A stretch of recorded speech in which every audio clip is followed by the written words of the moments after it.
నేను BTech third year చదువుతున్నాను. మహిబాద్ జిల్లా శనియాపురం గ్రామం, గుండ్లపోటు తండా నుంచి మాట్లాడుతున్నాను సార్.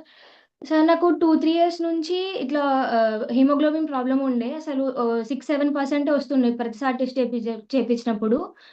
తర్వాత ఈ క్యూర్సెల్ వాడిన తర్వాత అంటే ఇంతకుముందు నాకు ఇట్లా కళ్ళు తిరగడం గానీ, ఇట్లా వామిటింగ్ సెన్సేషన్ ఇట్లా కొంచెం సేపు చదవంగానే ఇట్లా నీరసం అనిపిస్తది సార్. ఈ క్యూర్సెల్ వాడంగానే మా డ్యాడీని చెప్తే నేను నమ్మలేదు స్టార్టింగ్‌లో.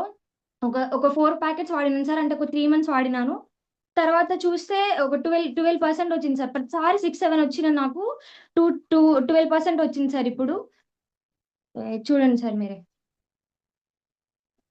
11.8 సార్. మా ఫ్రెండ్స్ అందరికీ గూడా చెప్తాను సార్. నేను స్టార్టింగ్‌లో అసలు ఘోరంగా అంటే ఇట్లా కొంచెం సేపు చదవంగానే ఇట్లా నీరసం గాని అట్లనే అనిపిస్తుండే.